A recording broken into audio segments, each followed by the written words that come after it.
नमस्ते, मैं हूं किशोर अजवाणी। आप देख रहे हैं देश का नंबर 1 हिंदी न्यूज चैनल। घड़ी इशारा कर रही है 9 बजे रात का वक्त। 100 बात की एक बात का 100 बात की एक बात में आज क्या अब ईरान और इजरायल की जंग होने वाली है।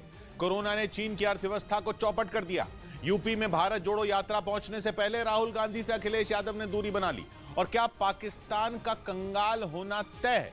ईरान के मीडिया की तरफ से जारी किए गए एक वीडियो के जरिए इजरायल को खुली धमकी दी गई। इजरायल को यह चेतावनी दी गई कि अगर उसने ईरान के परमाणु ठिकाने की तरफ देखा तो उसके शहर तेल अवीव को तबाह कर दिया जाएगा, जिसके लिए ईरान की मिसाइलों ने मोर्चा संभाल रखा है। ईरान के मीडिया ने जो एनिमेशन वीडियो जारी किया उसमें एक साथ कई मिसाइलें हमले के लिए उड़ती दिखाई दी। ईरान के मीडिया के मुताबिक इन मिसाइलों के निशाने पर इजरायल का तेल अवीव शहर था। कहा गया कि अगर ईरान के परमाणु ठिकाने पर हमला हुआ तो इजरायल का शहर तेल अवीव मलबे में बदल जाएगा।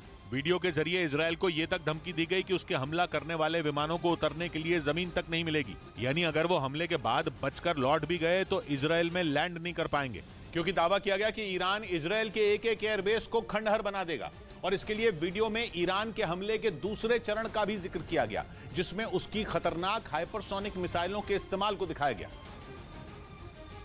और यह बताया गया कि सिर्फ 7 मिनट में इजरायल के किसी भी ठिकाने को नेस्त नाबूद कर दिया जाएगा। इस वीडियो के मुताबिक ईरान की कई हाइपरसोनिक मिसाइलें इजरायल को जवाब देने के लिए पूरी तरह तैयार हैं और पहले हमले के तुरंत बाद उन्हें वार करने के लिए छोड़ दिया जाएगा। दावा किया गया कि ईरान के पास आवाज की रफ्तार से 10 गुना ज्यादा तेज उड़ने वाली हाइपरसोनिक मिसाइलें हैं, जो अपने साथ 1000 किलोग्राम तक विस्फोटक ले जा सकती हैं और इनके एक ही वार से इजरायल का तेल अवीव शहर धूल में मिल जाएगा।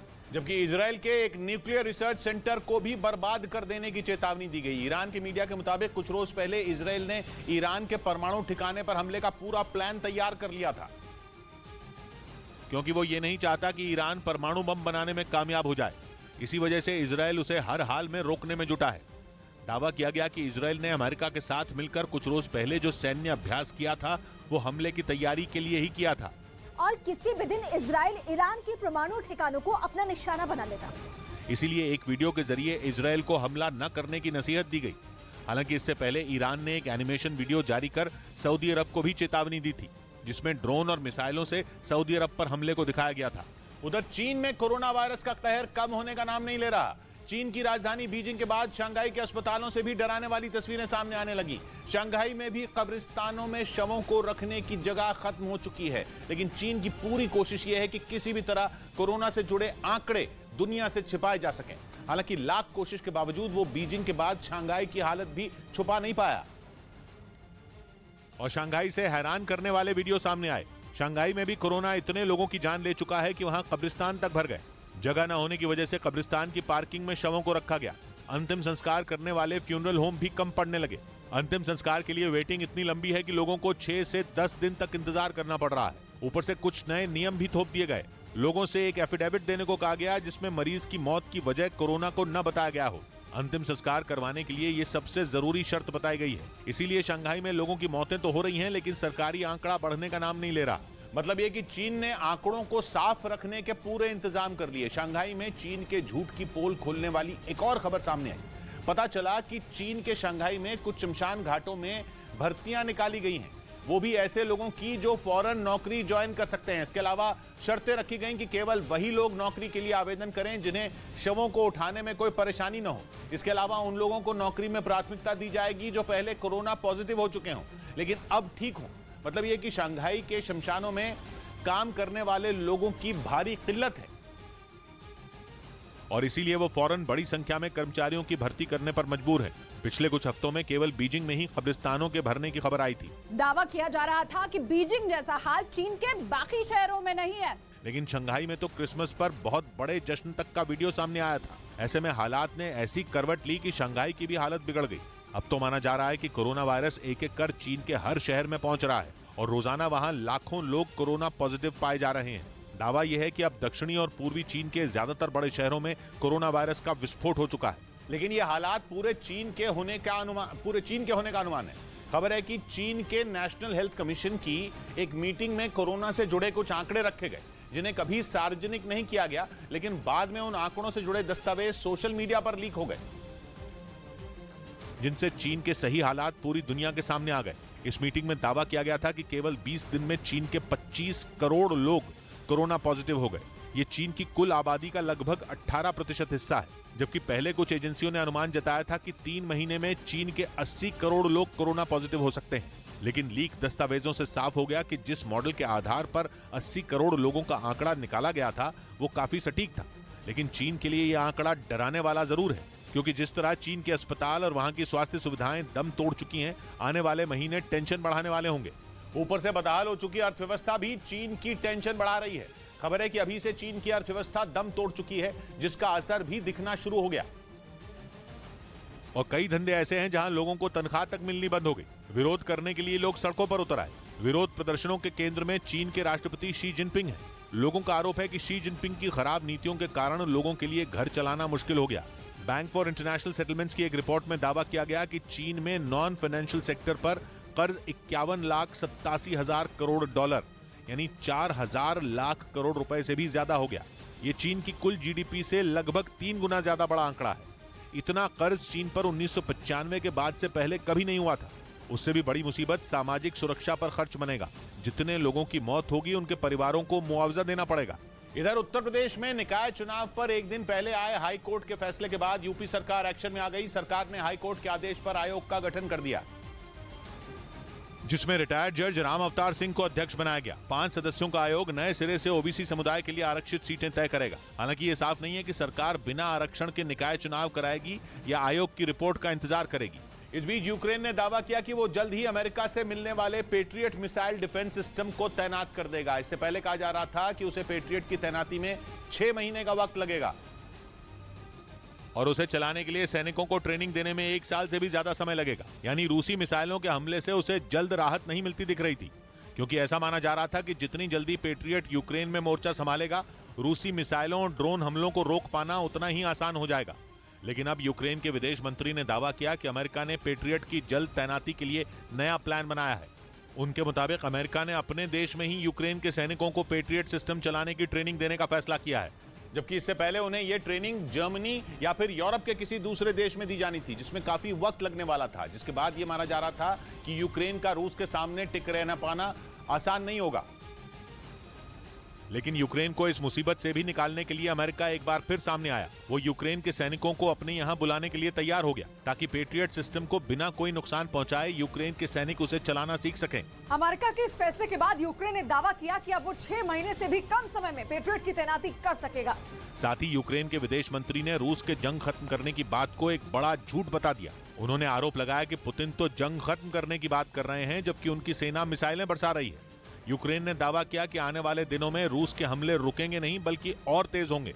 इधर सीमा विवाद पर महाराष्ट्र विधानसभा में प्रस्ताव पारित होने के बाद कर्नाटक सरकार भड़क गई। उस प्रस्ताव में बेलगावी समेत विवादित इलाके के 865 गांवों को महाराष्ट्र में मिलाने का जिक्र किया गया था, जिस पर कर्नाटक सरकार ने तीखी प्रतिक्रिया दी। कर्नाटक के सीएम बसवराज बोम्मई ने इसे महाराष्ट्र सरकार का एक गैर जिम्मेदाराना कदम करार दिया। उन्होंने महाराष्ट्र के प्रस्ताव को संघीय ढांचे के खिलाफ बताया। बोम्मई ने दावा किया कि कर्नाटक 1 इंच जमीन भी महाराष्ट्र को लेने नहीं देगा। उधर पाकिस्तान का खैबर पख्तूनख्वा प्रांत उसके हाथों से निकलता दिख रहा है। ऐसा इसलिए क्योंकि यह प्रांत अफगानिस्तान और पाकिस्तान की सीमा पर बसा है, जो टीटीपी यानी तहरीक तालिबान पाकिस्तान जैसे कई आतंकी संगठनों का गढ़ है, जो आए दिन वहां के अलग अलग इलाकों में हमले कर रहे हैं। एक रिपोर्ट के मुताबिक पाकिस्तान इन दिनों चुनाव की वजह से अपनी सीमाओं की सुरक्षा को अनदेखा कर रहा है। इसका फायदा उठाते हुए आतंकी संगठन टीटीपी लगातार खैबर पख्तूनख्वा में मौजूद पाकिस्तानी सुरक्षा बल के जवानों पर हमले कर रहा है। इस इलाके में टीटीपी के अलावा गुल बहादुर समूह और इस्लामिक स्टेट खुरासान जैसे आतंकी संगठन भी एक्टिव हैं और पिछले साल इन आतंकी संगठनों ने वहां 165 से ज्यादा हमले किए थे और इन हमलों में 115 हमले अकेले टीटीपी ने अंजाम दिए थे। मतलब ये कि आतंकियों को हथियार की तरह इस्तेमाल करने वाला पाकिस्तान अपनी ही लगाई आग में झुलस रहा है। पिछले महीने 28 नवंबर को टीटीपी ने पाकिस्तानी सेना के साथ सीजफायर खत्म कर दिया था और पूरे पाकिस्तान में हमले तेज करने की धमकी तक दी थी। इसके बाद से ही पाकिस्तानी सैनिकों को खैबर पख्तूनख्वा में लगातार आतंकी हमलों का सामना करना पड़ रहा है। इसी महीने की 18 तारीख को टीटीपी के आतंकियों ने बन्नू सैन्य छावनी को अपने कब्जे में लेकर 9 सैनिकों को बंधक बना लिया था। बाद में उन्हें छुड़ाने के लिए पाकिस्तान को सैन्य अभियान तक चलाना पड़ा। इसी तरह 20 दिसंबर को टीटीपी ने दक्षिण वजीरिस्तान में एक पुलिस स्टेशन पर धावा बोल दिया था और वहां से आतंकी हथियार लूटकर फरार हो गए थे। और इन आतंकी घटनाओं को देखकर यह अंदाजा लगाया जा रहा है कि खैबर पख्तूनख्वा पर तहरीक तालिबान पाकिस्तान की निगाह टेढ़ी हो चुकी है। माना जा रहा है कि पाकिस्तान के ढीले रवैये की वजह से इस प्रांत पर आतंकियों का कब्जा हो सकता है, क्योंकि खैबर पख्तूनख्वा में आतंकी पाकिस्तान की सेना पर भारी पड़ रहे हैं। असल में अफगानिस्तान पर तालिबान के कब्जे के बाद से ही कई आतंकी संगठन पाकिस्तान में आतंकी अभियान चलाने में जुटे हैं। उन्हें यह लग रहा है कि वो लामबंद होकर पाकिस्तान पर कब्जा कर लेंगे। इसी वजह से टीटीपी अपनी ताकत बढ़ाने में जुटा है। और इसी कड़ी में उसने कुछ रोज पहले बलूचिस्तान में एक्टिव मकरान गिरोह से हाथ मिला लिया। खबर है कि टीटीपी और मकरान गिरोह बलूचिस्तान और खैबर पख्तूनख्वा में बड़े हमले की ताक में है, और ऐसा हुआ तो पाकिस्तान की मुश्किलें बढ़नी तय हैं। इस बीच पाकिस्तान के विदेश मंत्री बिलावल भुट्टो ने पूर्व प्रधानमंत्री इमरान खान पर आतंकियों से समझौते का आरोप मढ़ दिया, क्योंकि पाकिस्तान में आतंकी संगठन टीटीपी यानी तहरीक तालिबान पाकिस्तान के हमलों की वजह से हड़कंप मचा हुआ है। और पिछले कुछ दिनों से पाकिस्तान में आतंकी हमलों की संख्या लगातार बढ़ती जा रही है। 23 दिसंबर को तहरीक तालिबान पाकिस्तान के एक हमलावर ने इस्लामाबाद में घुसकर बड़ा आत्मघाती हमला किया था। इस घटना में पुलिस के एक अधिकारी की मौत हो गई थी, जबकि कई लोग घायल हो गए थे। लेकिन पाकिस्तान में बढ़ते आतंकी हमलों के लिए बिलावल भुट्टो ने इमरान खान को दोषी ठहरा दिया। उन्होंने आरोप लगाया कि इमरान खान ने प्रधानमंत्री रहते हुए आतंकी संगठन टीटीपी से बातचीत की इजाजत देकर पाकिस्तान को घुटनों पर ला दिया था, और उनकी वजह से पाकिस्तान आतंकियों का गढ़ बनता जा रहा है। वहीं पाकिस्तान में बढ़ते आतंकी खतरों की वजह से पुलिस ने इस्लामाबाद और उसके आसपास के इलाकों में सुरक्षा सख्त कर दी, क्योंकि आशंका ये जताई गई कि आतंकियों ने इस्लामाबाद को दहलाने की पूरी तैयारी कर ली है, जिसे देखते हुए अमेरिका, ब्रिटेन, सऊदी अरब और ऑस्ट्रेलिया समेत कई देश अपने नागरिकों के लिए ट्रैवल अलर्ट जारी कर चुके हैं, जिसमें इन देशों ने वहां रहने वाले अपने नागरिकों को सावधान रहने और भीड़ भाड़ वाले इलाकों में न जाने की सलाह दी। जिसके बाद इस्लामाबाद पुलिस ने शहर की सुरक्षा बढ़ा दी। कई अहम जगहों और इमारतों पर कमांडो और सुरक्षा बल के जवान तैनात कर दिए गए। आतंकी खतरे से निपटने के लिए वहां 25 नई पुलिस चौकियां बनाने की भी तैयारी शुरू कर दी गई। उधर अमेरिका की सुप्रीम कोर्ट ने शरणार्थियों को रोकने वाले पूर्व राष्ट्रपति डोनाल्ड ट्रंप के फैसले को बरकरार रखा, जबकि अमेरिका के बॉर्डर पर मौजूद हजारों शरणार्थियों को नीति में बदलाव की उम्मीद थी। लेकिन कोर्ट ने अमेरिका में आने वाले शरणार्थियों को रोकने के लिए 2020 में लिए गए फैसले को बरकरार रखकर उन्हें झटका दे दिया। अमेरिका के 19 राज्यों ने एक याचिका दी थी, जिसमें बॉर्डर खुलने पर राज्यों में प्रवासियों की बाढ़ आने की चिंता जताई गई थी। इधर अफगानिस्तान के विश्वविद्यालयों में लड़कियों की पढ़ाई पर बैन के खिलाफ एक लाइव शो में काबुल यूनिवर्सिटी के एक प्रोफेसर ने अपनी डिग्रियां फाड़ दी। तालिबान सरकार ने हाल ही में सभी विश्वविद्यालयों में छात्राओं की पढ़ाई पर पाबंदी लगा दी थी, जिसके विरोध में इस प्रोफेसर ने लाइव शो में ही अपनी सभी डिग्रियों के 2 टुकड़े कर दिए। पहले तो उन्होंने अपनी सारी डिग्रियां एक एक कर दिखाई और फिर उन्हें यह कहते हुए फाड़ दिया कि उनकी अब कोई जरूरत नहीं है। काबुल यूनिवर्सिटी के इस प्रोफेसर के मुताबिक अगर उनके देश में उनकी मां और बहन को पढ़ने की आजादी नहीं है तो वो भी अफगानिस्तान की डिग्री मंजूर नहीं करेंगे। इस वीडियो को अफगानिस्तान सरकार की पूर्व सलाहकार रह चुकी शबनम नसीमी ने ट्विटर पर शेयर किया, जो देखते ही देखते वायरल हो गया। इस बीच अफगानिस्तान की तालिबान सरकार के नए फरमान पर मुस्लिम देशों के संगठन OIC यानी ऑर्गेनाइजेशन ऑफ इस्लामिक कोऑपरेशन और इसके सदस्य देश कतर और UAE भड़क गए। तालिबान ने अफगानिस्तान में मौजूद सभी सामाजिक संगठनों में महिलाओं के काम करने पर रोक लगा दी है, जिस पर OIC और इस संगठन में शामिल कतर और UAE ने कड़ी आपत्ति जताई, क्योंकि तालिबान सरकार ने सभी विश्वविद्यालयों में लड़कियों की पढ़ाई पर बैन लगाने के बाद अब किसी भी NGO में महिलाओं के काम करने पर भी पाबंदी लगा दी है। और इसका मतलब यह है कि अफगानिस्तान में महिलाएं ना तो विदेशी और ना ही घरेलू NGO में काम कर पाएंगी। तालिबान के इस कदम को OIC ने महिलाओं के अधिकारों के खिलाफ बताया, साथ ही इस फैसले को तुरंत वापस लेने की भी मांग की। जिसके बाद कतर ने भी अफगानिस्तान में महिलाओं के गैर सरकारी संगठनों में काम करने पर लगी रोक को गलत बताया। कतर ने साफ किया कि वो महिलाओं के सभी अधिकारों का खुलकर समर्थन करता है, और इसलिए तालिबान सरकार का यह फैसला पूरी तरह एक तरफा है। कुछ इसी तरह की प्रतिक्रिया UAE ने भी दी, लेकिन UAE ने तालिबान को यह चेतावनी भी दी कि इस फैसले से अफगानिस्तान में गरीबी और भुखमरी बढ़ जाएगी। इस बीच संयुक्त राष्ट्र ने भी अफगानिस्तान में महिलाओं के खिलाफ लगाई जा रही पाबंदियों को हटाने की मांग की। असल में पिछले साल अफगानिस्तान की सत्ता हासिल करने के बाद से ही तालिबान ने महिलाओं के खिलाफ कई ऐसे फैसले लिए जिन पर न सिर्फ उनके देश में बल्कि दुनिया भर में उनकी आलोचना की गई। इधर उत्तर प्रदेश के संत कबीर नगर से हैरान करने वाला एक मामला सामने आया। वहां कुछ पुलिस वाले बंदूक में गोली डालने में नाकाम पाए गए। इस बात का पता तब चला जब जिले के DIG RK भारद्वाज कई पुलिस थानों में अचानक निरीक्षण करने पहुंचे, जहां उन्होंने पुलिस वालों से बंदूक से फायर करने की रिहर्सल करवाई। लेकिन हैरानी तब हुई जब खलीलाबाद थाने में तैनात एक सब इंस्पेक्टर बंदूक में ठीक तरीके से गोली भी नहीं डाल पाए। जिस पर डीआईजी ने सवाल उठाया तो उस पुलिस वाले के जवाब से सब हक्के बक्के रह गए। ऐसा फैक्ट जिसे चोट न लगे। इसके बाद डीआईजी ने थाने में तैनात दूसरे पुलिस वालों से भी बंदूक चलवा कर देखी, लेकिन वहां के ज्यादातर पुलिसकर्मी डीआईजी के सामने इस टेस्ट में फेल हो गए, क्योंकि डीआईजी ने एक एक कर उस थाने में मौजूद सभी पुलिसकर्मियों के हाथों में बंदूक थमाई। लेकिन एक के बाद एक ज्यादातर पुलिस वालों का यही हाल रहा। उस सब इंस्पेक्टर के बाद हाथों में बंदूक लिए खड़े एक दूसरे पुलिसकर्मी ने भी डीआईजी के सवाल का अजीबोगरीब जवाब दिया। इससे क्या निकलता है? इसी आवाज निकलती। थाने में ये हालात देखने के बाद डीआईजी ने भरोसा दिया कि जल्द ही ऐसे पुलिसकर्मियों को ट्रेनिंग दी जाएगी। कमी को अब हम लोग पूरा करेंगे with rehearsal, with proper training, जो कि पहले नहीं हुई थी। डीआईजी ने ये निरीक्षण इमरजेंसी में बनने वाले हालात से निपटने के लिए किया, जिसमें कई पुलिस वाले फेल हो गए। इस बीच बांग्लादेश की क्रिकेट टीम के कोच रसल डोमिंगो ने अपने पद से इस्तीफा दे दिया। हालांकि बांग्लादेश की टीम के साथ उनका करार 2023 के वर्ल्ड कप तक था, लेकिन माना जा रहा है कि भारत के हाथों टेस्ट सीरीज में मिली करारी हार की वजह से रसल डोमिंगो को कोच का पद छोड़ना पड़ा। रसल डोमिंगो को सितंबर 2019 में बांग्लादेश की टीम का कोच बनाया गया था और उनके कार्यकाल में बांग्लादेश ने ऑस्ट्रेलिया और न्यूजीलैंड समेत कई दिग्गज टीमों को हराया। उधर ऑस्ट्रेलिया के मीडिया ने दावा किया कि चीन ताइवान टेंशन के बीच ऑस्ट्रेलिया अपनी सुरक्षा में नया मिसाइल सिस्टम स्ट्राइक मास्टर तैनात करेगा, ताकि चीन की तरफ से खतरा होने पर वो उसे तगड़ा जवाब दे सके।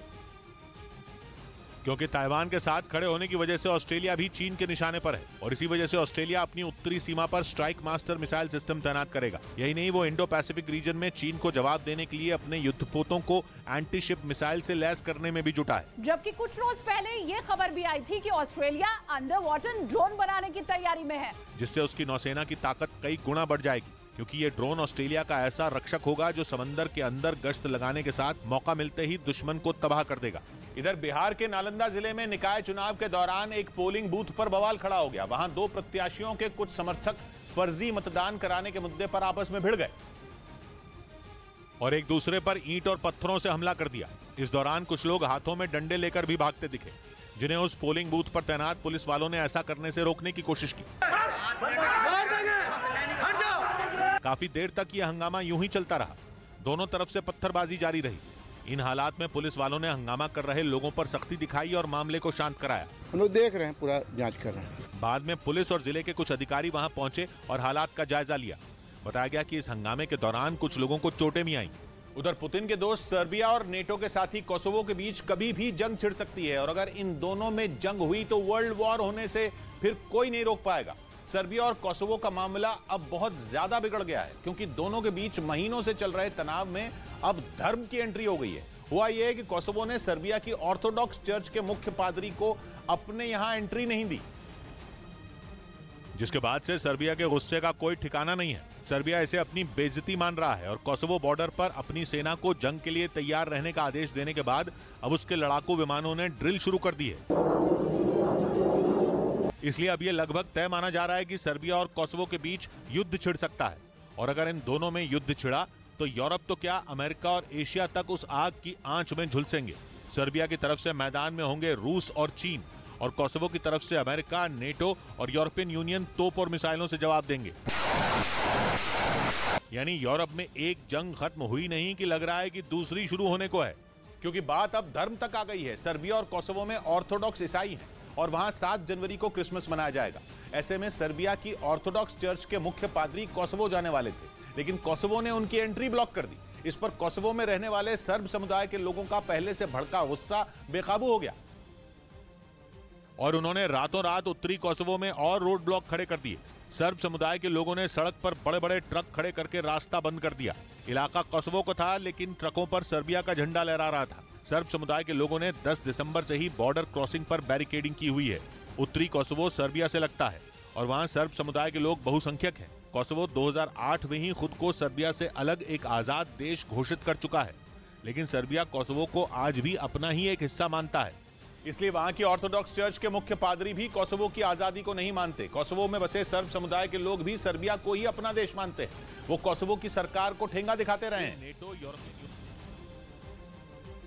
इसलिए नेटो, यूरोपियन यूनियन और कोसोवो का कहना है कि उनके यहां बसे सर्ब समुदाय के लोगों को सर्बिया भड़का रहा है, लेकिन सामने से भले ही सिर्फ सर्बिया दिख रहा हो, बड़ी तस्वीर कुछ और ही है। कोसोवो का आरोप है कि ये सब कुछ पुतिन के इशारे पर हो रहा है। कोसोवो का कहना है कि यूक्रेन में हो रहे नुकसान से दुनिया का ध्यान भटकाने के लिए पुतिन यूरोप में नई मुसीबत खड़ी करने की प्लानिंग में है। लेकिन कोसोवो भी और सहने के मूड में नहीं। उसने सीधा ऐलान कर दिया है कि अगर उसके यहाँ तैनात नेटो की सेना और यूरोपियन यूनियन की पुलिस बैरिकेड नहीं हटा पाई तो कोसोवो की पुलिस मैदान में उतरेगी। इधर महाराष्ट्र के पूर्व गृह मंत्री अनिल देशमुख जेल से बाहर आ गए। सीबीआई ने बॉम्बे हाईकोर्ट में अनिल देशमुख की जमानत के खिलाफ याचिका दायर की थी, जिसे कोर्ट ने खारिज कर दिया। जिसके बाद दोपहर में महाराष्ट्र के पूर्व गृह मंत्री अनिल देशमुख जेल से बाहर आ गए। अनिल देशमुख ने खुद पर लगे आरोपों को बेबुनियाद बताया और कहा कि न्यायमूर्ति ने उन्हें न्याय दिया। आणि माझ्यावर झालेल्या आरोपामध्ये काही तथ्य नाही। महाराष्ट्र के पूर्व गृह मंत्री अनिल देशमुख 100 करोड़ की वसूली के आरोप में आर्थर रोड जेल में पिछले 13 महीनों से बंद थे।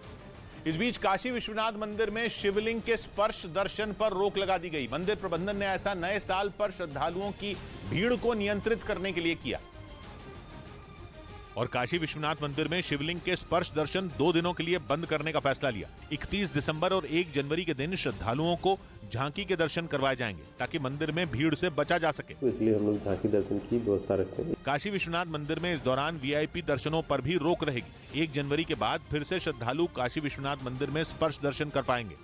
उधर नेपाल में सत्ता परिवर्तन होते ही चीन ने वहां फिर से अपने पैर पसारने शुरू कर दिए। नेपाल में चीन के इशारों पर चलने वाले केपी शर्मा ओली के समर्थन से पुष्प कमल दाहाल प्रचंड की सरकार बनी है, जिसके बाद उसने एक बार फिर चीन के लिए अपने दरवाजे खोल दिए। बताया जा रहा है कि चीन ने हिमालय में ट्रेन दौड़ाने की तैयारी एक बार फिर शुरू कर दी। सोमवार को प्रचंड के शपथ लेने के एक दिन बाद ही चीन से विशेषज्ञों का एक दल काठमांडू पहुंच गया।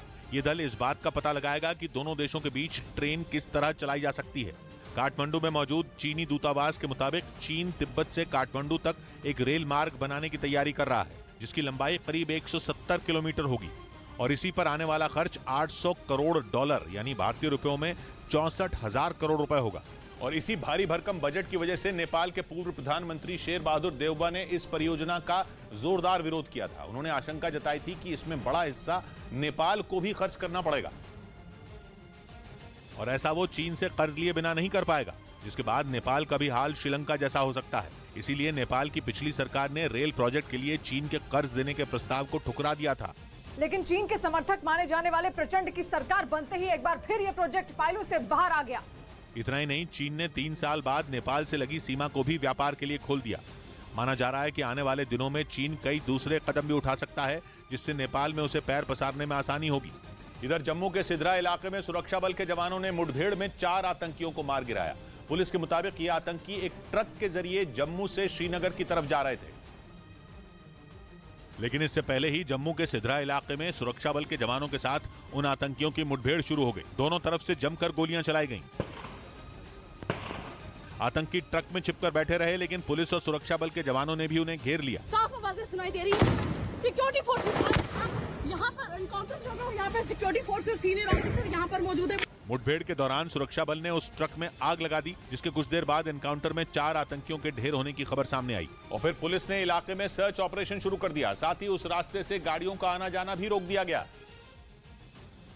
और सुरक्षा बल ने उस इलाके को छावनी में तब्दील कर दिया। वहां बड़ी संख्या में पुलिस के जवान तैनात हो गए। सिक्योरिटी फोर्सेस की प्लानिंग है कि वो उस पूरे एरिया में कोशिश कर रहे हैं कि यहाँ पे पूरी तलाशी ली जाए। आतंकियों को मार गिराने के बाद ट्रक में लगी आग को बुझाने के लिए वहाँ फायर ब्रिगेड की कुछ गाड़ियां बुलाई गईं, जिन्होंने आग पर काबू पाया। जिसके बाद खुदाई करने वाली एक मशीन के जरिए उस ट्रक को तोड़ा गया। पुलिस के मुताबिक उन्हें उस ट्रक पर शक हुआ था, जिसके बाद सिधरा नाके पर उसे रोका गया। लेकिन जब उस ट्रक के ड्राइवर को नीचे उतरने को कहा गया तो वो वहाँ से फरार हो गया। जिसके बाद सुरक्षा बल ने उस ट्रक की तलाशी शुरू की। तभी ट्रक के अंदर छिपे आतंकियों ने सुरक्षा बल के जवानों पर फायरिंग कर दी। बड़ा ग्रुप था और काफी असला एमुनिशन के साथ आया हुआ था। पुलिस को मारे गए आतंकियों के पास से 7 AK-47 राइफल, 3 पिस्तौल, बड़ी मात्रा में गोला बारूद और बम बनाने में इस्तेमाल होने वाला सामान भी मिला। इस बीच फीफा ने फुटबॉल खिलाड़ी अमीर नस्र आजादानी को मौत की सजा देने पर ईरान से जवाब मांगा। फीफा ने इस्लामिक रिपब्लिक फुटबॉल फेडरेशन को एक पत्र लिखा और उनकी मौत की सजा पर सफाई मांगी। ईरान के प्रोफेशनल फुटबॉल खिलाड़ी अमीर नस्र आजादानी को फांसी की सजा सुनाई गई है। अमीर ने ईरान में महिलाओं के समर्थन में हुए प्रदर्शनों में हिस्सा लिया था, जिसके बाद वो गिरफ्तार किए गए थे। उधर हिजाब का विरोध जताने के लिए ईरान की एक और खिलाड़ी बगैर हिजाब के नजर आई। कजाकिस्तान में हो रही शतरंज की विश्व चैंपियनशिप में ईरान की खिलाड़ी सारा खादिम ने अपने देश की सरकार के फैसले को चुनौती दी।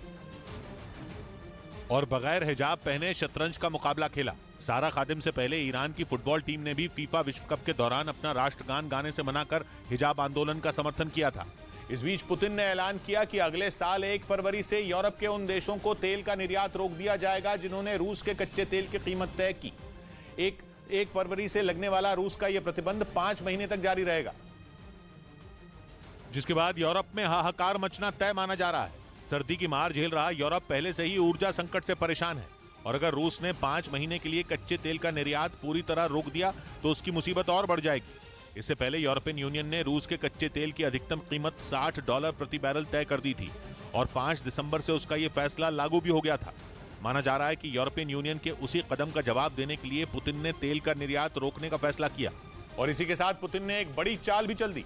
कहा जा रहा है कि पुतिन की इस चाल से यूरोपियन यूनियन में फूट पड़ सकती है, क्योंकि पुतिन ने यह ऐलान किया कि रूस के तेल के प्रतिबंध से यूरोप के कुछ देशों को छूट भी मिल सकती है। मतलब यह कि रूस यूरोपियन यूनियन को ठेंगा दिखाते हुए यूरोप के कुछ देशों को कच्चे तेल की सप्लाई करेगा, जबकि बाकी के देश तेल के लिए तरसेंगे।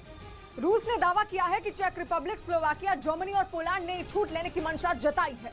ये वो देश हैं जिन्होंने जंग की वजह से रूस से तेल लेने से इनकार कर दिया था, लेकिन अब उनका रुख बदलता नजर आ रहा है, क्योंकि यूरोपियन यूनियन की लाख कोशिश के बाद भी पुतिन झुकने के लिए तैयार नहीं दिख रहे, बल्कि वो यूरोप के देशों की परेशानी बढ़ाने वाले फैसले ले रहे हैं। उधर आतंकी संगठन अलकायदा ने एक बार फिर भारत के खिलाफ जहर उगला।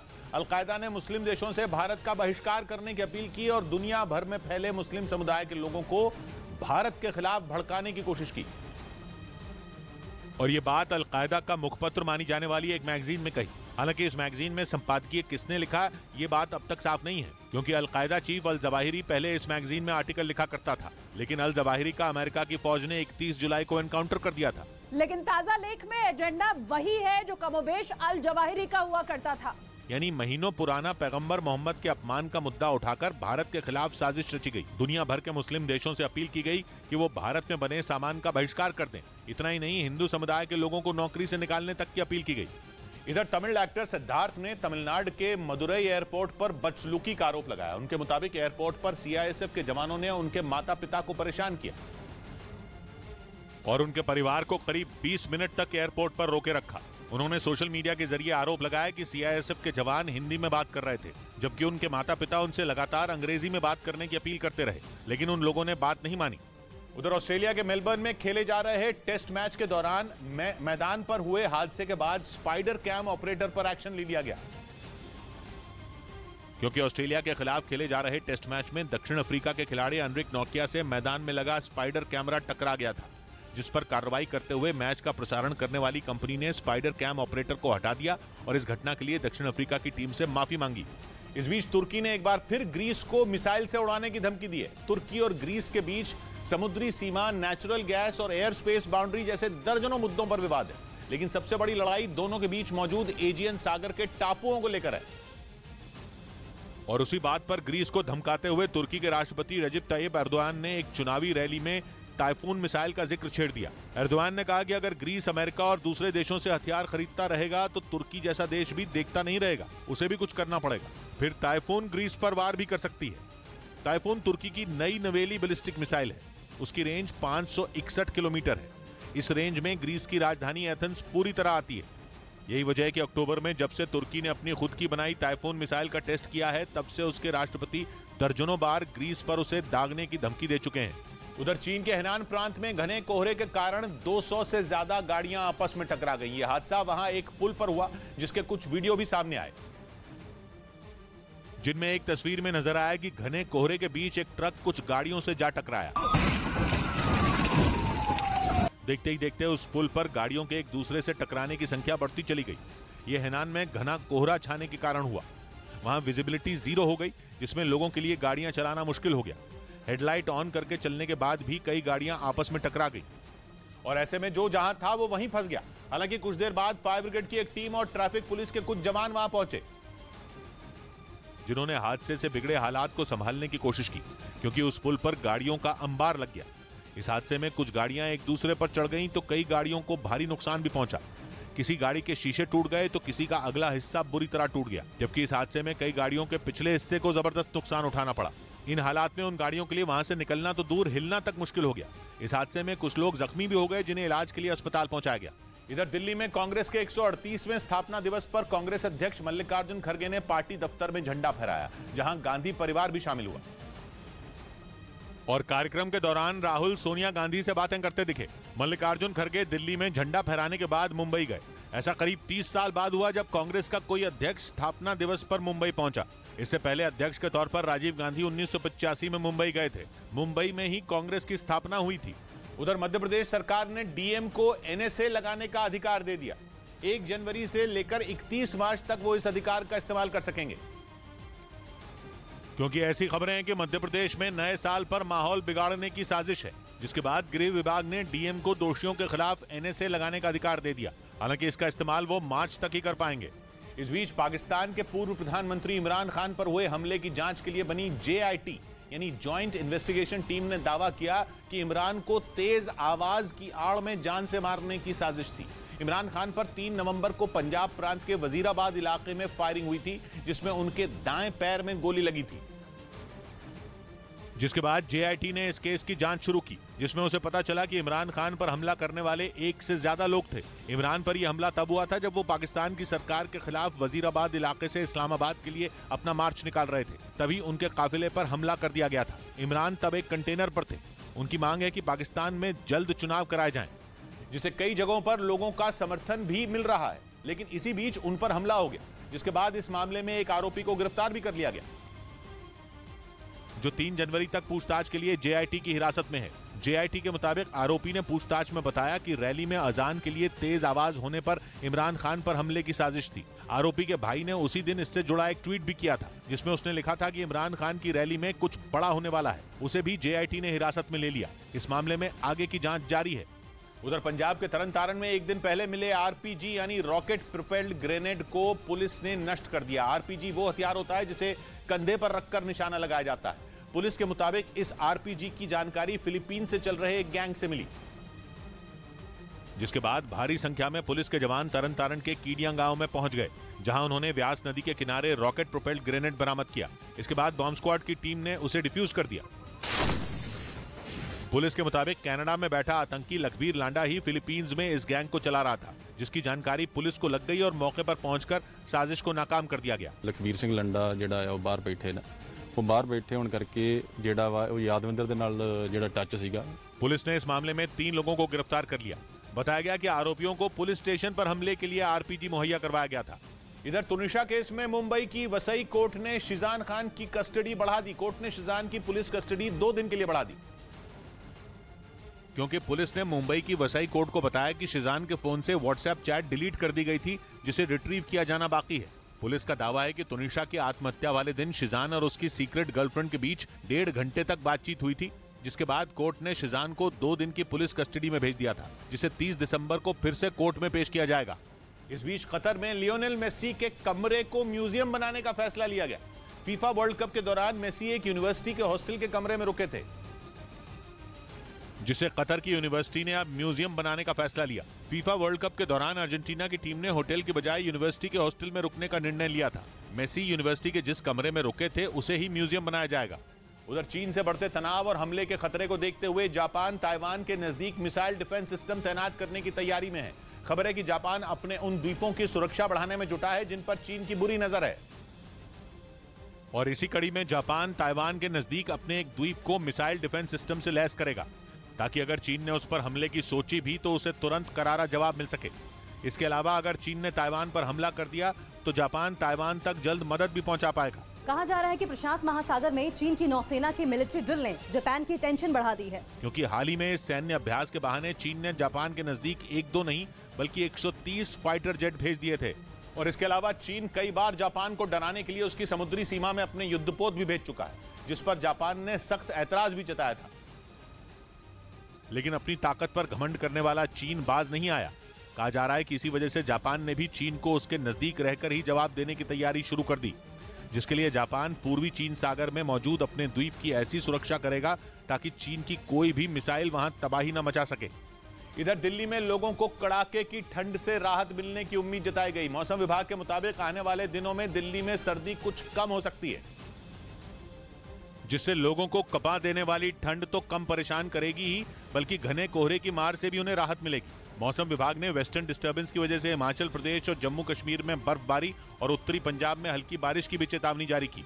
इस बीच प्रधानमंत्री नरेंद्र मोदी की मां हीराबा को अहमदाबाद के यूएन मेहता अस्पताल में भर्ती कराया गया, जहां अस्पताल से जारी हेल्थ बुलेटिन में उनकी हालत स्थिर बताई गई।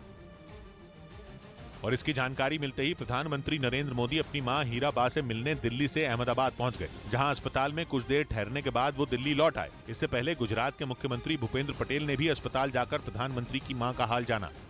उधर इस साल तुर्की के ज़बानी और जमीनी दोनों तरह के हमले झेलने वाले सीरिया पर नए साल में ताबड़तोड़ वार के सभी रिकॉर्ड टूट सकते हैं। ऐसा इसलिए क्योंकि तुर्की के राष्ट्रपति ने ऐलान किया है कि 2023 में सीरिया में तुर्की का मिलिट्री ऑपरेशन एक नया आक्रामक मोड़ लेगा। यानी गृह युद्ध की आग में झुलस रहे सीरिया पर नया साल मुसीबतों का पहाड़ तोड़ देगा। इस साल ही तुर्की ने सीरिया की नाक में दम करके रखा। ऐसे में अगले साल तो जाने उसका क्या ही होगा। तुर्की और सीरिया एक दूसरे के पड़ोसी हैं। सीरिया के उत्तरी इलाके में कुर्द लड़ाकों का दबदबा है और तुर्की कुर्द लड़ाकों को आतंकी मानता है। अब तुर्की में अगले साल ही चुनाव भी है। वहां बसे सीरिया के लाखों शरणार्थियों के खिलाफ तुर्की के लोगों के मन में गुस्सा है और एर्दोआन के एक बार फिर राष्ट्रपति बनने की संभावना पर काले बादल भी छाए हुए हैं। ऐसे में चुनावी साल में सीरिया में कुर्द लड़ाकों के खिलाफ ऐलान करके एर्दोआन का एक तीर से कई निशाने साधने का प्लान है। इधर दिल्ली के अस्पतालों में अब शाम के बाद भी शवों के पोस्टमार्टम किए जाएंगे। इस पर दिल्ली के उप मुख्यमंत्री मनीष सिसोदिया ने स्वास्थ्य विभाग के अधिकारियों को निर्देश भी दे दिए और बताया कि शवों के पोस्टमार्टम अब शाम को भी किए जा सकेंगे। साथ ही उनकी वीडियोग्राफी भी होगी। हालांकि हत्या, आत्महत्या, रेप और बेईमानी से जुड़े मामलों में शवों का पोस्टमार्टम दिन में ही किया जाएगा। उधर कोलकाता में झारखंड की एक्ट्रेस रिया कुमारी की गोली मारकर हत्या कर दी गई। घटना की जानकारी मिलते ही मौके पर पुलिस पहुंच गई, जिसने शव को कब्जे में ले लिया और केस दर्ज कर मामले की जांच में जुट गई। बताया गया कि कुछ बदमाशों ने एक्ट्रेस रिया कुमारी और उनके पति से लूटपाट करने की कोशिश की, जिसका विरोध करने पर बदमाशों ने उनकी गोली मारकर हत्या कर दी। इस बीच यूरोप के देश सर्बिया ने भारत की आजादी की 75वें साल पर डाक टिकट जारी किया। सर्बिया की राष्ट्रीय डाक सेवा की तरफ से जारी इस डाक टिकट की एक तस्वीर भी सामने आई, जिसमें भारत के झंडे के साथ आजादी का अमृत महोत्सव लिखा दिखाई दिया। सर्बिया के डिप्टी प्रधानमंत्री और विदेश मंत्री ने यह टिकट जारी किया।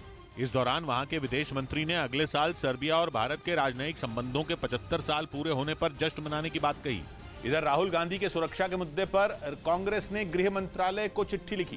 कांग्रेस ने यह मांग की कि भारत जोड़ो यात्रा के दौरान राहुल गांधी की सुरक्षा सख्त की जाए और यह आरोप लगाया कि 24 दिसंबर को दिल्ली में यात्रा के दौरान उनकी सुरक्षा से खिलवाड़ हुआ था। कांग्रेस ने बाकायदा इसका एक वीडियो भी जारी किया और आरोप लगाया कि दिल्ली पुलिस की लापरवाही से राहुल गांधी की सुरक्षा में कई बार सेंध लगी। यात्रा में चल रहे लोग कई बार सुरक्षा घेरा तोड़कर आसानी से उनके पास पहुंच गए थे। इसीलिए कांग्रेस ने राहुल की सुरक्षा सख्त करने के लिए गृह मंत्रालय को चिट्ठी लिखी। जो सहयोग पुलिस प्रशासन से मिलना चाहिए वो मिलना चाहिए। भारत जोड़ो यात्रा तीसरे चरण में कश्मीर पहुंचेगी। इसके लिए भी कांग्रेस ने राहुल गांधी की सुरक्षा को लेकर चिंता जताई। उधर स्पेन की सरकार ने महंगाई पर काबू पाने के लिए खाने पीने की चीजों पर लगने वाले टैक्स को हटा दिया। यानी अब वहां के लोगों को जल्द महंगाई से राहत मिलने की उम्मीद है। वैट यानी वैल्यू एडेड टैक्स हटाए जाने से ब्रेड, दूध, पनीर के साथ साथ फल और सब्जियां भी सस्ती होंगी। स्पेन में लगातार बढ़ती महंगाई से निपटने के लिए सरकार ने यह फैसला लिया। इस बीच पश्चिमी मीडिया ने दावा किया कि वैगनर ग्रुप और रूसी सेना में फूट पड़ गई है। सबूत के तौर पर इसका एक वीडियो भी जारी किया गया, जिसमें वैगनर ग्रुप के लड़ाके रूस के रक्षा मंत्रालय के प्रमुख पर भड़कते नजर आए।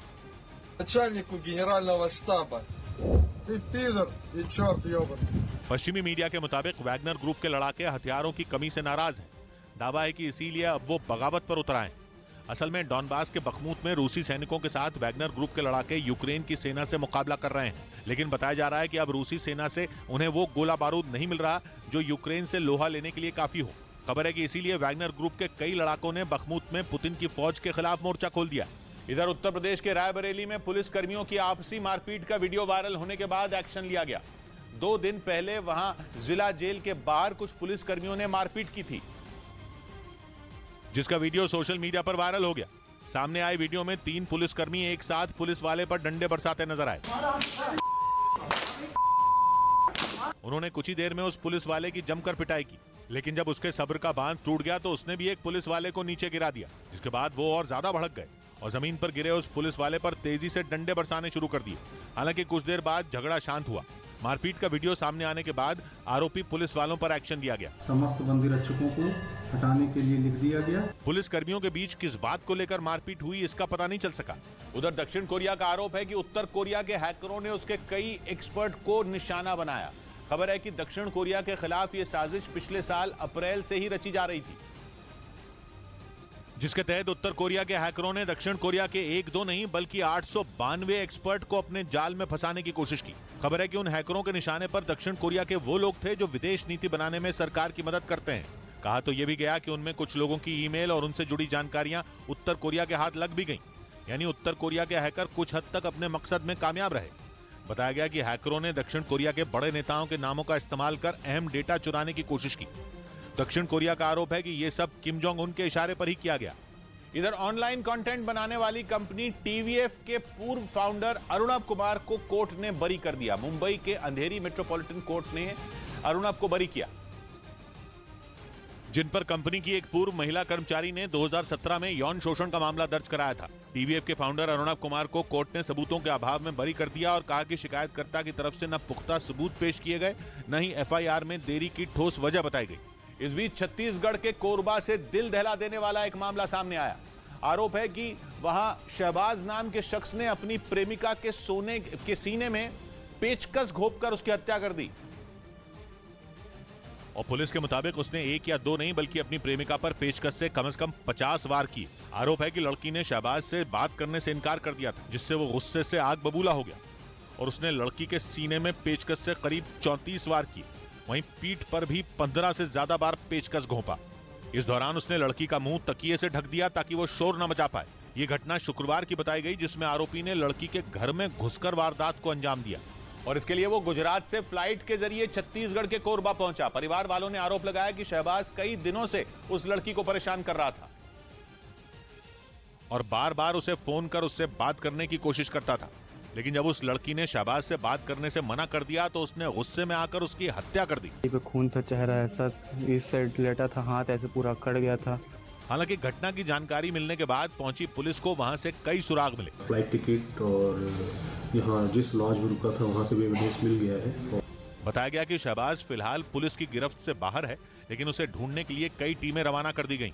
उधर यूएई की सरकार ने उस प्रस्ताव को मंजूरी दे दी जिसके तहत अगर कोई सरकारी कर्मचारी खुद का बिजनेस शुरू करना चाहता है तो उसे 1 साल की छुट्टी मिल सकती है। इसके अलावा उस प्रस्ताव में इस बात का भी जिक्र है कि 1 साल की छुट्टी के दौरान उस सरकारी कर्मचारी को आधा वेतन मिलता रहेगा और उसकी नौकरी भी बरकरार रहेगी। यानी अपना बिजनेस शुरू करने के लिए 1 साल की छुट्टी मिलेगी, पूरा साल आधी सैलरी मिलेगी और नौकरी भी बनी रहेगी, जिसका मतलब यह कि 1 साल बाद कोई भी कर्मचारी पहले की तरह अपनी नौकरी पर लौट सकता है। असल में यूएई की सरकार ने बिजनेस में युवाओं की भागीदारी को बढ़ाने के मकसद से यह फैसला लिया ताकि वहां के युवा कारोबार के बड़े अवसरों का फायदा उठाकर यूएई की अर्थव्यवस्था में योगदान दे सकें।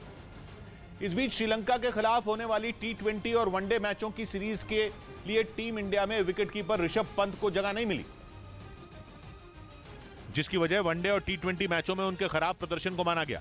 ऋषभ पंत ने 2022 में खेले गए अपने 25 T20 मैचों में 21 से ज्यादा की औसत से 364 रन बनाए, जबकि 12 वनडे मैचों में 37.33 की औसत से उनका स्कोर 336 रन रहा। उनकी जगह वनडे टीम में KL राहुल और ईशान किशन विकेटकीपर होंगे। वहीं T20 में ईशान और संजू सैमसन को यह जिम्मेदारी मिली। इधर उत्तर प्रदेश के महाराजगंज से हैरान कर देने वाला एक वीडियो सामने आया। वहां 2 मोटरसाइकिलों की जोरदार भिड़ंत हो गई। ये घटना उस वक्त हुई जब उनमें एक मोटरसाइकिल सवार सिलेंडर लेकर जा रहा था, तभी दूसरी मोटरसाइकिल से उसकी टक्कर हो गई। इस घटना का जो सीसीटीवी वीडियो सामने आया उसमें एक मोटरसाइकिल हाईवे पर जाती दिखी। जैसे ही वो सड़क के बीचों बीच पहुंची, सामने से आ रही तेज रफ्तार दूसरी मोटरसाइकिल ने उसे जोरदार टक्कर मार दी। इसके बाद जो हुआ, ब्रेक के बाद नया प्लान बनाया है। उनके मुताबिक अमेरिका ने अपने देश में ही यूक्रेन के सैनिकों को पेट्रियट सिस्टम चलाने की ट्रेनिंग देने का फैसला किया है, जबकि इससे पहले उन्हें यह ट्रेनिंग जर्मनी या फिर यूरोप के किसी दूसरे देश में दी जानी थी, जिसमें काफी वक्त लगने वाला था, जिसके बाद यह माना जा रहा था कि यूक्रेन का रूस के सामने टिक रहना पाना आसान नहीं होगा। लेकिन यूक्रेन को इस मुसीबत से भी निकालने के लिए अमेरिका एक बार फिर सामने आया। वो यूक्रेन के सैनिकों को अपने यहाँ बुलाने के लिए तैयार हो गया ताकि पेट्रियट सिस्टम को बिना कोई नुकसान पहुंचाए यूक्रेन के सैनिक उसे चलाना सीख सकें। अमेरिका के इस फैसले के बाद यूक्रेन ने दावा किया कि अब वो 6 महीने से भी कम समय में पेट्रियट की तैनाती कर सकेगा। साथ ही यूक्रेन के विदेश मंत्री ने रूस के जंग खत्म करने की बात को एक बड़ा झूठ बता दिया। उन्होंने आरोप लगाया कि पुतिन तो जंग खत्म करने की बात कर रहे हैं जबकि उनकी सेना मिसाइलें बरसा रही है। यूक्रेन ने दावा किया कि आने वाले दिनों में रूस के हमले रुकेंगे नहीं बल्कि और तेज होंगे। ईरान के मीडिया की तरफ से जारी किए गए एक वीडियो के जरिए इजरायल को खुली धमकी दी गई। इजरायल को यह चेतावनी दी गई कि अगर उसने ईरान के परमाणु ठिकाने की तरफ देखा तो उसके शहर तेल अवीव को तबाह कर दिया जाएगा, जिसके लिए ईरान की मिसाइलों ने मोर्चा संभाल रखा है। ईरान के मीडिया ने जो एनिमेशन वीडियो जारी किया उसमें एक साथ कई मिसाइलें हमले के लिए उड़ती दिखाई दी। ईरान के मीडिया के मुताबिक इन मिसाइलों के निशाने पर इजरायल का तेल अवीव शहर था। कहा गया कि अगर ईरान के परमाणु ठिकाने पर हमला हुआ तो इजरायल का शहर तेल अवीव मलबे में बदल जाएगा। वीडियो के जरिए इजरायल को यह तक धमकी दी गई कि उसके हमला करने वाले विमानों को उतरने के लिए जमीन तक नहीं मिलेगी, यानी अगर वो हमले के बाद बचकर लौट भी गए तो इजरायल में लैंड नहीं कर पाएंगे, क्योंकि दावा किया गया कि ईरान इजरायल के एक एयरबेस को खंडहर बना देगा। और इसके लिए वीडियो में ईरान के हमले के दूसरे चरण का भी जिक्र किया गया, जिसमें उसकी खतरनाक हाइपरसोनिक मिसाइलों के इस्तेमाल को दिखाया गया और यह बताया गया कि सिर्फ 7 मिनट में इजरायल के किसी भी ठिकाने को नेस्त नाबूद कर दिया जाएगा। इस वीडियो के मुताबिक ईरान की कई हाइपरसोनिक मिसाइलें इजरायल को जवाब देने के लिए पूरी तरह तैयार हैं और पहले हमले के तुरंत बाद उन्हें वार करने के लिए छोड़ दिया जाएगा।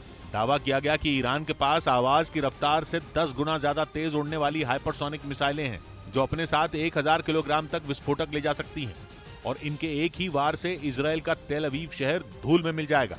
जबकि इजरायल के एक न्यूक्लियर रिसर्च सेंटर को भी बर्बाद कर देने की चेतावनी दी गई। ईरान के मीडिया के मुताबिक कुछ रोज पहले इजरायल ने ईरान के परमाणु ठिकाने पर हमले का पूरा प्लान तैयार कर लिया था, क्योंकि वो ये नहीं चाहता कि ईरान परमाणु बम बनाने में कामयाब हो जाए। इसी वजह से इजरायल उसे हर हाल में रोकने में जुटा है। दावा किया गया कि इजरायल ने अमेरिका के साथ मिलकर कुछ रोज पहले जो सैन्य अभ्यास किया था वो हमले की तैयारी के लिए ही किया था और किसी भी दिन इजरायल ईरान के परमाणु ठिकानों को अपना निशाना बना लेगा। इसीलिए एक वीडियो के जरिए इजरायल को हमला न करने की नसीहत दी गई। हालांकि इससे पहले ईरान ने एक एनिमेशन वीडियो जारी कर सऊदी अरब को भी चेतावनी दी थी, जिसमें ड्रोन और मिसाइलों से सऊदी अरब पर हमले को दिखाया गया था। उधर चीन में कोरोना वायरस का कहर कम होने का नाम नहीं ले रहा। चीन की राजधानी बीजिंग के बाद शंघाई के अस्पतालों से भी डराने वाली तस्वीरें सामने आने लगी। शंघाई में भी कब्रिस्तानों में शवों को रखने की जगह खत्म हो चुकी है, लेकिन चीन की पूरी कोशिश यह है कि किसी भी तरह कोरोना से जुड़े आंकड़े दुनिया से छिपाए जा सकें। हालांकि लाख कोशिश के बावजूद वो बीजिंग के बाद शंघाई की हालत भी छुपा नहीं पाया और शंघाई से हैरान करने वाले वीडियो सामने आए। शंघाई में भी कोरोना इतने लोगों की जान ले चुका है कि वहां कब्रिस्तान तक भर गए। जगह न होने की वजह से कब्रिस्तान की पार्किंग में शवों को रखा गया। अंतिम संस्कार करने वाले फ्यूनरल होम भी कम पड़ने लगे। अंतिम संस्कार के लिए वेटिंग इतनी लंबी है कि लोगों को 6 से 10 दिन तक इंतजार करना पड़ रहा है। ऊपर से कुछ नए नियम भी थोप दिए गए। लोगों से एक एफिडेविट देने को कहा गया जिसमें मरीज की मौत की वजह कोरोना को न बताया गया हो। अंतिम संस्कार करवाने के लिए ये सबसे जरूरी शर्त बताई गई है। इसीलिए शंघाई में लोगों की मौतें तो हो रही हैं, लेकिन सरकारी आंकड़ा बढ़ने का नाम नहीं ले रहा। मतलब ये कि चीन ने आंकड़ों को साफ रखने के पूरे इंतजाम कर लिए। शंघाई में चीन के झूठ की पोल खोलने वाली एक और खबर सामने आई। पता चला कि चीन के शंघाई में कुछ शमशान घाटों में भर्तियां निकाली गई हैं, वो भी ऐसे लोगों की जो फौरन नौकरी ज्वाइन कर सकते हैं। इसके अलावा शर्तें रखी गई कि केवल वही लोग नौकरी के लिए आवेदन करें जिन्हें शवों को उठाने में कोई परेशानी न हो।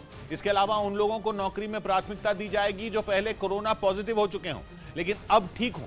मतलब यह कि शंघाई के शमशानों में काम करने वाले लोगों की भारी किल्लत है और इसीलिए वो फौरन बड़ी संख्या में कर्मचारियों की भर्ती करने पर मजबूर है। पिछले कुछ हफ्तों में केवल बीजिंग में ही कब्रिस्तानों के भरने की खबर आई थी। दावा किया जा रहा था कि बीजिंग जैसा हाल चीन के बाकी शहरों में नहीं है, लेकिन शंघाई में तो क्रिसमस पर बहुत बड़े जश्न तक का वीडियो सामने आया था। ऐसे में हालात ने ऐसी करवट ली कि शंघाई की भी हालत बिगड़ गई।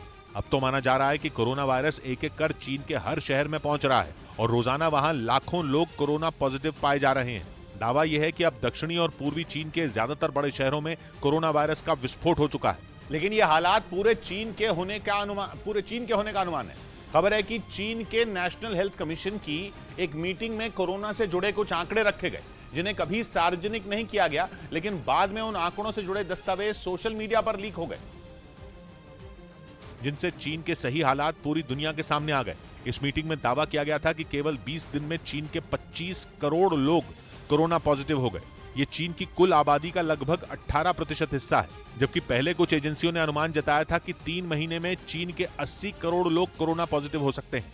लेकिन लीक दस्तावेजों से साफ हो गया कि जिस मॉडल के आधार पर 80 करोड़ लोगों का आंकड़ा निकाला गया था वो काफी सटीक था, लेकिन चीन के लिए यह आंकड़ा डराने वाला जरूर है, क्योंकि जिस तरह चीन के अस्पताल और वहां की स्वास्थ्य सुविधाएं दम तोड़ चुकी हैं, आने वाले महीने टेंशन बढ़ाने वाले होंगे। ऊपर से बदहाल हो चुकी अर्थव्यवस्था भी चीन की टेंशन बढ़ा रही है। खबर है कि अभी से चीन की अर्थव्यवस्था दम तोड़ चुकी है, जिसका असर भी दिखना शुरू हो गया।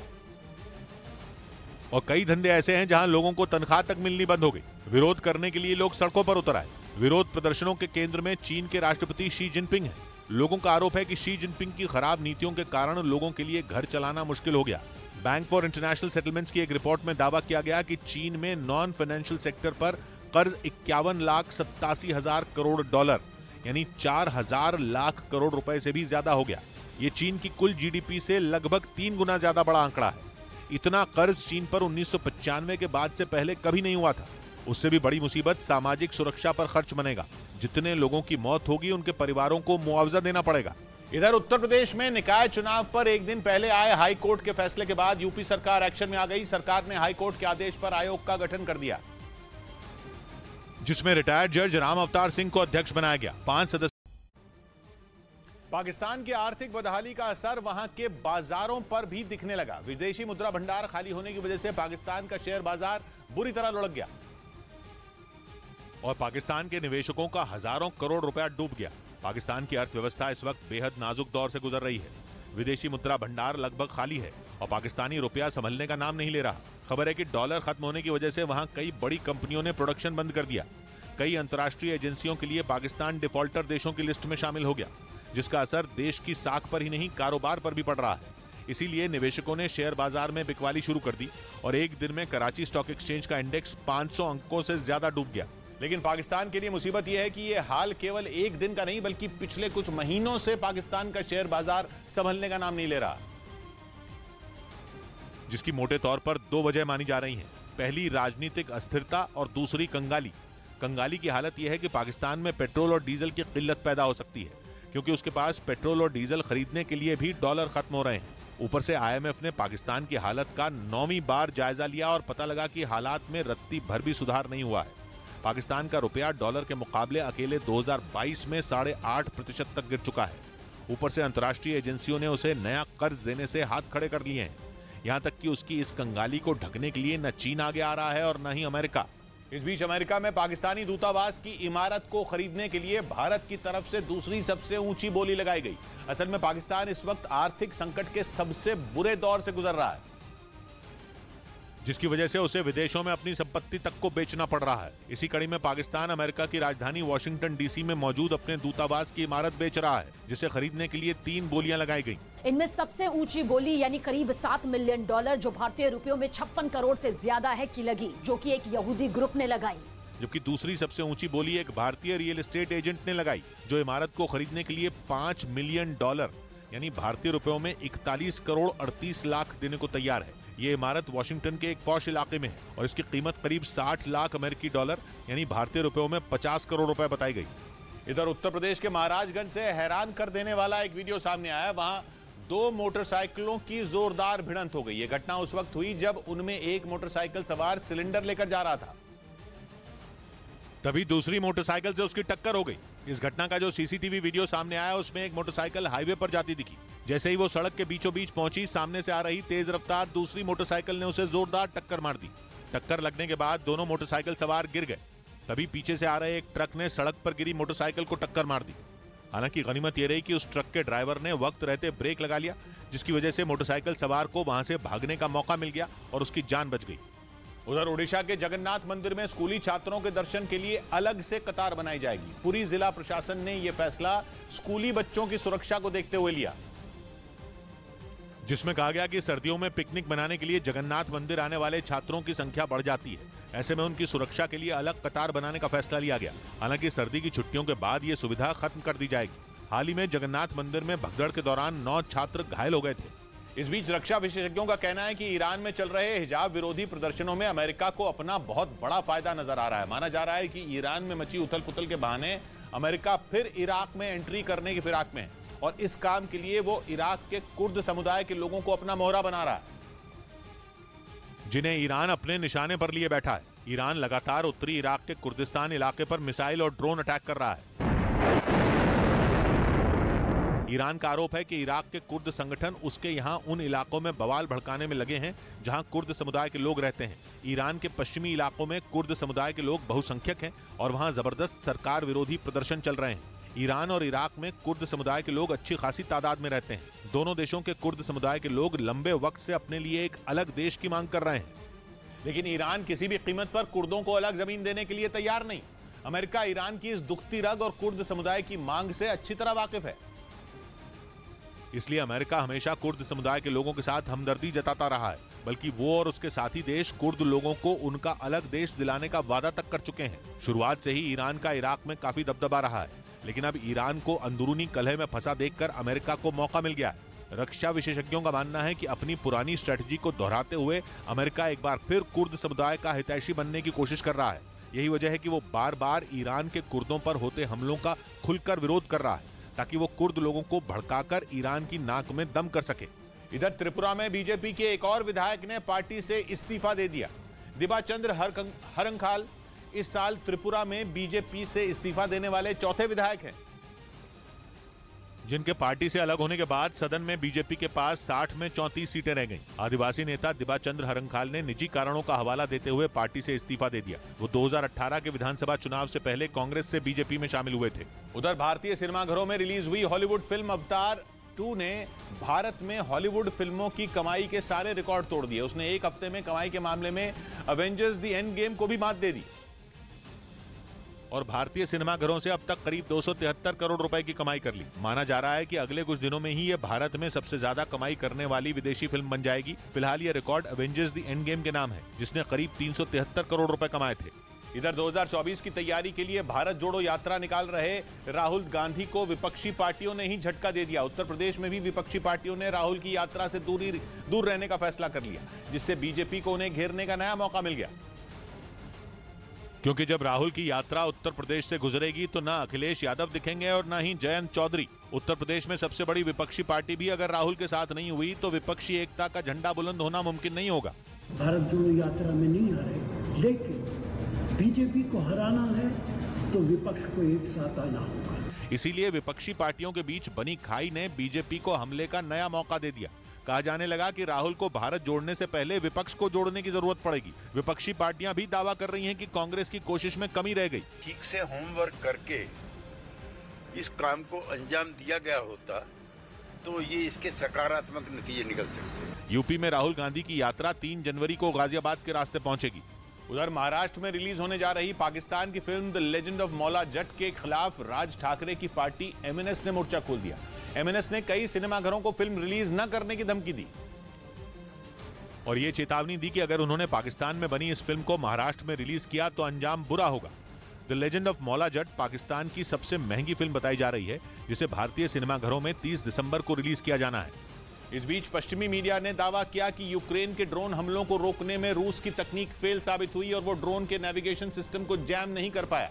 इसी महीने की 5 और 25 तारीख को यूक्रेन ने रूस के एंजल्स एयरबेस को निशाना बनाया था और ड्रोन से किए गए इन हमलों में रूसी एयरबेस एंजल्स को काफी नुकसान पहुंचा था। अपने इस एयरबेस को बचाने के लिए रूस ने खास प्लान बनाया था, जिसके तहत वो ड्रोन के नेविगेशन सिस्टम को जैम करने वाला था ताकि हमले के लिए आने वाले ड्रोन अपना रास्ता भटक जाएं। लेकिन पश्चिमी मीडिया का दावा है कि जब यूक्रेन के ड्रोन ने हमले किए तो रूस का ये प्लान पूरी तरह फेल साबित हुआ। वो ड्रोन के नेविगेशन सिस्टम को जैम नहीं कर पाया, जिससे एंजल्स एयरबेस को जेलेंस्की के ड्रोन ने निशाना बनाया। यूक्रेन के मुताबिक उसके इस हमले की वजह से पुतिन की सेना को तगड़ी चोट पहुंची थी, जबकि उस दौरान रूस ने यह दावा किया था कि हमलावर ड्रोन मार गिराए गए थे। हालांकि ढेर होने से पहले ही ड्रोन ने वार कर दिया था, जिसमें रूस के 3 सैनिकों की मौत हो गई थी। और इसी वजह से पश्चिमी मीडिया का दावा है कि ड्रोन के नेविगेशन सिस्टम जैम करने की रूस की तकनीक फेल हो गई। यही नहीं, यूक्रेन का कहना है कि कुछ रोज पहले भी उसके ड्रोन ने क्राइमिया पर हमला बोला था और इस हमले को भी रोकने में रूस नाकाम रहा था। लेकिन रूस इस बात से इनकार कर रहा है। उसका कहना है कि यूक्रेन के सभी 7 ड्रोन मार गिराए गए थे। खबर यह भी है कि नेविगेशन सिस्टम जैम करने की तकनीक की बजाय रूस मॉस्को के आसपास एयर डिफेंस सिस्टम तैनात कर रहा है ताकि नए साल के जश्न के दौरान किसी भी तरह के हमले को रोका जा सके। इधर हिमाचल प्रदेश में सैलानियों की सुविधा के लिए रेस्टोरेंट, ढाबे 24 घंटे खुल सकेंगे। सरकार ने सैलानियों की बढ़ती तादाद को देखते हुए ड्रोन से निगरानी करने का भी फैसला लिया और हिमाचल सरकार ने फैसले में 2 जनवरी तक राज्य में रेस्टोरेंट, ढाबों और चाय की दुकानों को 24 घंटे तक खोलने की इजाजत दी। ट्रैफिक नियंत्रित करने के लिए प्रशासन ने ड्रोन भी तैनात किए। ट्रैफिक को जो है ड्रोन की मदद से चेक कर रहे हैं। हिमाचल सरकार ने ट्रैफिक से लेकर कानून व्यवस्था बनाए रखने के लिए मनाली और शिमला में करीब 200 जवानों की अलग अलग टीमें बनाकर भी तैनात की। उधर पश्चिम बंगाल के मालदा जिले में टीएमसी के कुछ कार्यकर्ता बीजेपी सांसद खगेन मुर्मू के खिलाफ सड़कों पर उतर आए। मालदा उत्तर लोकसभा सीट से बीजेपी सांसद खगेन मुर्मू राज्य सरकार की आवास योजना के खिलाफ बीडीओ को ज्ञापन देने जा रहे थे। तभी बीच रास्ते में उनकी गाड़ी को टीएमसी के कुछ कार्यकर्ताओं ने घेर लिया। ऐसे में कुछ बीजेपी कार्यकर्ता भी वहां पहुंच गए, जिसके बाद दोनों पार्टियों के कार्यकर्ताओं के बीच झड़प शुरू हो गई। इन हालात में पुलिस को सख्ती दिखानी पड़ी और उसने कई लोगों को जबरन पकड़ना शुरू कर दिया। तब भी वो लोग नहीं माने और उन्होंने हंगामा जारी रखा। टीएमसी कार्यकर्ताओं ने बीजेपी सांसद खगेन मुर्मू को काले झंडे दिखाए और उनके खिलाफ नारे भी लगाए। हालांकि थोड़ी ही देर में पुलिस ने हंगामा कर रहे लोगों को शांत करा दिया। इस बीच सीरिया में एक बार फिर सिर उठाते आतंकी संगठन आईएसआईएस के खतरे को देखते हुए कुर्द लड़ाके एकदम हाई अलर्ट पर हैं।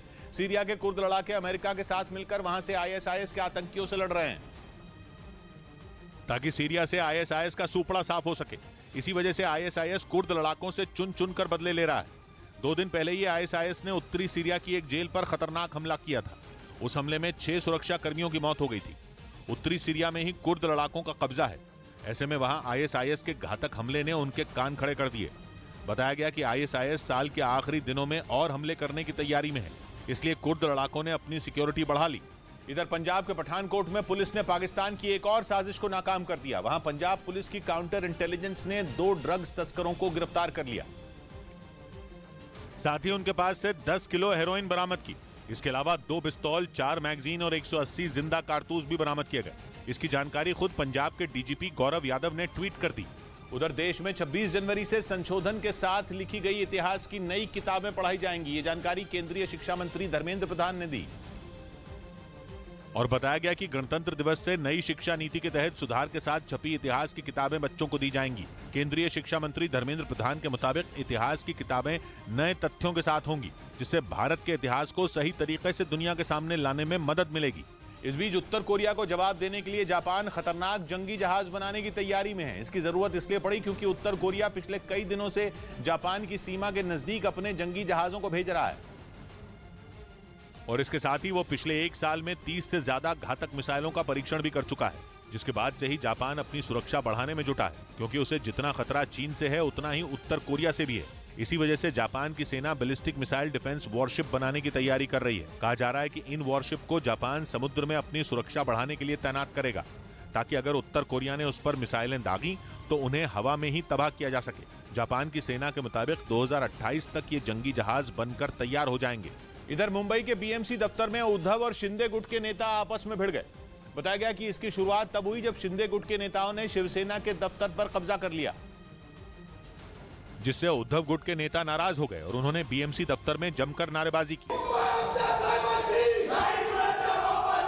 वहां देखते ही देखते मामला इतना बढ़ गया कि पुलिस को बीच बचाव के लिए आना पड़ा। जिस दफ्तर पर शिंदे गुट ने कब्जा किया वो अब तक शिवसेना के पास था। उधर खबर है कि पुतिन के खिलाफ बोलने पर रूस की सुरक्षा एजेंसी एफएसबी के मुखिया को पद से हटा दिया गया। उन्हें पुतिन के लिए खास तरह के जहर बनाने की वजह से उनका करीबी माना जाता था।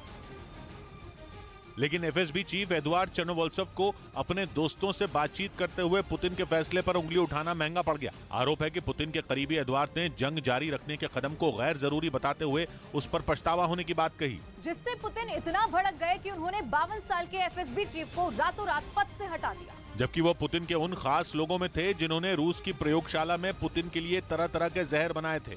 पश्चिमी मीडिया का दावा है कि एडवार्ड के बनाए इन्हीं जहर से पुतिन ने अपनी कई दुश्मनों को ठिकाने लगाया। इस बीच खबर है कि सऊदी अरब जल्द ही चाइना पाकिस्तान इकोनॉमिक कॉरिडोर में बड़ा निवेश करने का ऐलान कर सकता है। अमेरिका को जवाब देने के लिए सऊदी अरब लगातार चीन के साथ नजदीकी बढ़ा रहा है। और अब खबर है कि दोनों की दोस्ती का दायरा पाकिस्तान तक पहुंच जाएगा। हालांकि सऊदी अरब की तरफ से अभी चाइना पाकिस्तान इकोनॉमिक कॉरिडोर पर कुछ नहीं कहा गया, लेकिन अगर सऊदी अरब इस प्रोजेक्ट में निवेश पर राजी हुआ तो इसका असर भारत और सऊदी अरब के रिश्तों पर भी पड़ेगा। China Pakistan economic corridor Pakistan के कब्जे वाले कश्मीर से होकर गुजरता है, इसीलिए भारत हमेशा से इस प्रोजेक्ट का विरोध करता रहा है। दिसंबर में ही शी जिनपिंग सऊदी अरब के दौरे पर गए थे, जहां उनका भव्य स्वागत हुआ था। इसके अलावा लाखों करोड़ डॉलर के सौदों पर मोहर भी लगी थी। इधर भारत में बिना परीक्षा दिए विदेश की डिग्री पर प्रैक्टिस करने वाले 73 डॉक्टरों के खिलाफ सीबीआई ने जांच शुरू कर दी। इस मामले में राज्य मेडिकल काउंसिल भी सीबीआई के रडार पर आ गई। और सीबीआई ने 2011 और 2012 में विदेश से पढ़ाई कर भारत लौटे 73 डॉक्टरों समेत 14 राज्यों की मेडिकल काउंसिल के खिलाफ भी जांच शुरू कर दी। इन 73 डॉक्टरों पर आरोप है कि उन्होंने नेशनल बोर्ड ऑफ एग्जामिनेशंस का स्क्रीनिंग टेस्ट दिए बगैर ही प्रैक्टिस शुरू कर दी। उधर उत्तर प्रदेश के चंदौली में 13,000 लीटर से ज्यादा अवैध शराब नष्ट कर दी गई। जिला अदालत के आदेश पर अवैध शराब नष्ट करने की कार्रवाई की गई और 13,000 लीटर से ज्यादा अवैध शराब की बोतलों पर रोड रोलर चलाया गया। पुलिस और आबकारी विभाग के अधिकारियों की मौजूदगी में इस कार्रवाई को अंजाम दिया गया, जिसका आदेश जिला कोर्ट ने दिया था। अवैध शराब की इस खेप को पुलिस ने 114 मामलों में जब्त किया था। इस बीच यूक्रेन की सेना ने एक वीडियो जारी किया जिसमें तेज धमाका होता दिखाई दिया। जेलेंस्की की सेना का दावा है कि उसने कामिकाजे ड्रोन से रूसी सेना के एक सैन्य ठिकाने को बर्बाद कर दिया। यही नहीं, यूक्रेन के मुताबिक इस हमले में पुतिन की फौज को भारी नुकसान उठाना पड़ा। जो वीडियो सामने आया उसमें रात के अंधेरे में तेज विस्फोट होता नजर आया, जिसे देखकर ऐसा लगा मानो वहां कोई ज्वालामुखी फटा हो। जैसे ही धमाका हुआ, चारों तरफ रोशनी फैल गई। जेलेंस्की की सेना ने कामिकाजे ड्रोन से रूसी फौज के एक टैंक को भी तबाह करने का दावा किया और इसका भी एक वीडियो उसकी तरफ से जारी किया गया जिसमें वो ड्रोन उस टैंक का पीछा करता दिखाई दिया। लेकिन जैसे ही वो उसके करीब पहुंचा, रूसी सैनिकों के भी होश उड़ गए। ड्रोन से बचने के लिए वो उस पर फायरिंग करते दिखे। जैसे जैसे ड्रोन उनके करीब पहुंचता गया, वो फायरिंग की रफ्तार भी बढ़ाते गए, लेकिन उनकी कोशिशें बेकार साबित हुई। ड्रोन टैंक के अंदर घुस गया, जिसके बाद जोरदार धमाका हुआ। यूक्रेन का दावा है कि इसी तरह से उसकी सेना कामिकाजे ड्रोन का इस्तेमाल कर रूसी फौज पर कहर बरपा रही है। इधर दिल्ली के शाहदरा इलाके से एक हैरान कर देने वाला वीडियो सामने आया। वहां एक शख्स ने एक कार का शीशा तोड़कर उसके अंदर से सामान चुरा लिया। चोरी की यह घटना रात के वक्त हुई। जब सड़क किनारे खड़ी कार के पास वो आरोपी दबे पांव पहुंचा और कार का शीशा तोड़ने की कोशिश करता दिखा। कुछ ही देर में उसने गाड़ी के दरवाजे का शीशा तोड़ दिया। फिर वो गाड़ी के अंदर घुसा और वहां से म्यूजिक सिस्टम समेत कई चीजें ले उड़ा। बताया गया कि इस मामले में पुलिस में भी शिकायत दर्ज करवाई जा चुकी है। उधर उत्तर प्रदेश के मऊ में एक झोपड़ी में आग लगने से एक ही परिवार के 5 लोग जिंदा जल गए, जिनमें एक महिला और 4 बच्चे शामिल हैं। क्योंकि झोपड़ी में आग रात के वक्त लगी, ऐसे में राहत कर्मियों के पहुंचने तक आग ने विकराल रूप ले लिया। चारों तरफ चीख पुकार मच गई। हर कोई आग की ऊंची लपटों के सामने बेबस दिखा। 5 लोगों की मौत हुई है। बताया गया कि घर का चूल्हा आग की वजह बना, जिसकी चिंगारी ने सब कुछ तहस नहस कर दिया। प्रशासन ने मरने वालों के परिवार को 4-4 लाख रुपए मुआवजा देने का ऐलान किया। इस बीच जयपुर में शिक्षक भर्ती परीक्षा का पेपर लीक करने के आरोप में फरार भूपेंद्र सारंग की पत्नी और प्रेमिका को पुलिस ने गिरफ्तार कर लिया, जिसके बाद इस परीक्षा के अभ्यर्थियों ने आरोपियों को फांसी देने की मांग की। साथ ही सरकार से परीक्षा रद्द कर दोबारा कराने की मांग भी की, जिसके लिए धरने पर बैठे कई प्रदर्शनकारी वहां नारेबाजी करते नजर आए। प्रदर्शनकारियों ने पेपर लीक मामले की सीबीआई जांच के साथ ही आरोपियों को फांसी देने की मांग भी की कि आने वाली भर्ती परीक्षाओं को बचाना जरूरी है, पेपर माफियों का खात्मा होना जरूरी है। इस मामले में पुलिस ने मुख्य आरोपी भूपेंद्र सारंग की पत्नी और प्रेमिका को गिरफ्तार कर लिया। साथ ही उसकी तलाश भी तेज कर दी। पुलिस को शक है कि वो गिरफ्तारी के डर से नेपाल में जाकर छिप गया है। इधर मुंबई के पास ठाणे में नारकोटिक्स कंट्रोल ब्यूरो ने एक ट्रेन से चरस के साथ 2 लोगों को गिरफ्तार कर लिया, जिनमें एक सप्लायर तो दूसरा खरीदार बताया गया, जिनके पास से एनसीबी ने 4 किलो चरस बरामद करने का दावा किया, जिसे कई पैकेट के अंदर छिपाकर रखा गया था। शक होने पर जब अधिकारियों ने पैकेट खोला तो उसके अंदर चरस मिली। एनसीबी को शक है कि नए साल पर ये आरोपी चरस की सप्लाई उत्तराखंड और हिमाचल प्रदेश में करने वाले थे। इस बीच इराक के इरबिल से एक वीडियो सामने आया। वहां एक तेल रिफाइनरी में भीषण आग लग गई, जिसकी चपेट में आने से 2 लोग बुरी तरह झुलस गए। जबकि करोड़ों का सामान जलकर राख हो गया। इस घटना का जो वीडियो सामने आया उसमें उस तेल रिफाइनरी से ऊंची ऊंची लपटें निकलती दिखाई दी।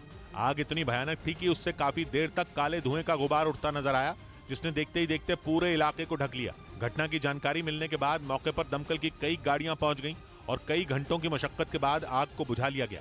तेल रिफाइनरी में आग किस वजह से लगी इसकी जानकारी नहीं मिल सकी। उधर नेपाल का बागलुंग जिला भूकंप से हिल गया। वहां भूकंप के 2 झटके महसूस किए गए, जिनकी तीव्रता रिक्टर स्केल पर 4.7 और 5.3 मापी गई। हालांकि जान माल का कोई नुकसान नहीं हुआ। इससे पहले 9 नवंबर को नेपाल में 6.3 तीव्रता का भूकंप आया था, जिसमें कई लोगों की मौत हुई थी।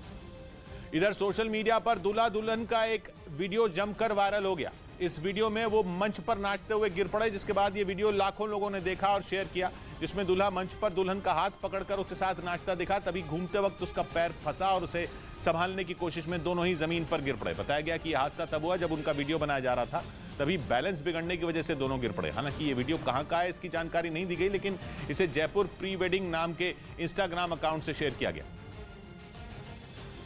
इस बीच जम्मू के सचिवालय में खादी ग्रामोद्योग विभाग में लगी आग में कई अहम दस्तावेज जल गए। आरोप है कि दमकल विभाग वहां देरी से पहुंचा, जिसकी वजह से आग सचिवालय के एक कमरे से 4थी मंजिल पर फैल गई। कड़ी मशक्कत के बाद आग को बुझा लिया गया, लेकिन कई अहम कागजात जल गए। बाद में वहां से धुआं उठता दिखा। सचिवालय में उपराज्यपाल और कई सरकारी विभागों के दफ्तर हैं। उधर यूक्रेन के रक्षा विभाग ने आरोप लगाया कि रूस ने एक बार फिर खार्किव पर मिसाइलें बरसानी शुरू कर दी।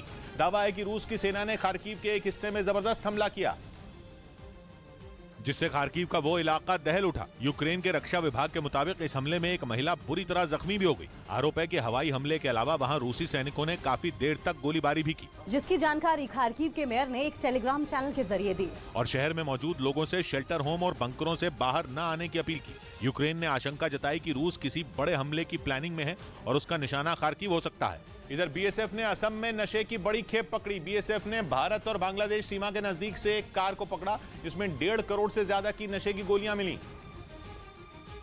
जिसे काले और नीले रंग के 89 पैकेटों में छिपाया गया। बीएसएफ ने कार से 17,000 नशे की गोलियां जब्त की, जिनकी कीमत 1.5 करोड़ से ज्यादा बताई गई। बीएसएफ ने नशे की खेप के साथ कार के ड्राइवर को भी गिरफ्तार कर लिया। उधर दुबई शॉपिंग फेस्टिवल में ड्रोन शो का आयोजन किया गया। इस दौरान वहां पूरा आसमान रंग बिरंगी रोशनी से जगमगा उठा, क्योंकि रात के अंधेरे में कई तरह की थीम पर ड्रोन शो का आयोजन हुआ। ड्रोन के जरिए दुबई से जुड़ी अलग अलग कहानियां दिखाई गईं। सामने आए वीडियो में पूरा आसमान रंग बिरंगी रोशनी में डूबा नजर आया। इस ड्रोन शो में दुबई 2040 तक कैसे दिखेगा इसकी भी झलक दिखाई गई। जानकारी के मुताबिक दुबई शॉपिंग फेस्टिवल में आयोजित होने वाला ये ड्रोन शो 29 जनवरी तक चलेगा। इधर दक्षिण अमेरिकी देश बोलिविया से मौसम के कहर का डरा देने वाला एक वीडियो सामने आया। वहां उठे धूल के एक बवंडर ने लोगों को घरों में कैद कर दिया। वीडियो में कई फीट ऊंचा बवंडर जमीन से उठकर ऊपर बादलों को चीरते हुए निकलता दिखा। बवंडर में कोई हरकत होती नजर नहीं आई, वो किसी तस्वीर की तरह एकदम स्थिर दिखा। ऐसे मौसम को देखकर शहर के लोग भी हैरत में पड़ गए और उन्होंने बवंडर का वीडियो बना लिया। राहत की बात यह रही कि बवंडर से किसी को चोट पहुंचने की कोई खबर नहीं आई। इस बीच ईरान में प्रदर्शन के दौरान हिजाब उतारने वाली महसा पैरवी नाम की महिला को 10 साल की सजा सुनाई गई। महसा पैरवी हिजाब विरोधी प्रदर्शन में शामिल हुई थी, जिसके लिए तेहरान की कोर्ट ने महसा पैरवी को 10 साल की सजा सुनाई। साथ ही कोर्ट ने उसे भ्रष्टाचार और देह व्यापार को बढ़ावा देने के लिए दोषी भी पाया। महसा पैरवी पर हिजाब विरोधी आंदोलनों का समर्थन करने का आरोप है, जो कि पुलिस हिरासत में महसा अमीनी की मौत के बाद से शुरू हुए थे। एक एक जहन पर वही सवाल है, एक एक जहन पर वही सवाल है, लहू लहू में आज फिर उबाल है। 100 बात की एक बात कही सरवत ने, इमारतों में बसने वाले बस गए, मगर वो जिसके हाथ में कुदाल है। मिलते हैं कल। घड़ी जब इशारा करेगी 9 बजे रात का, वक्त फिर होगा 100 बात की एक बात।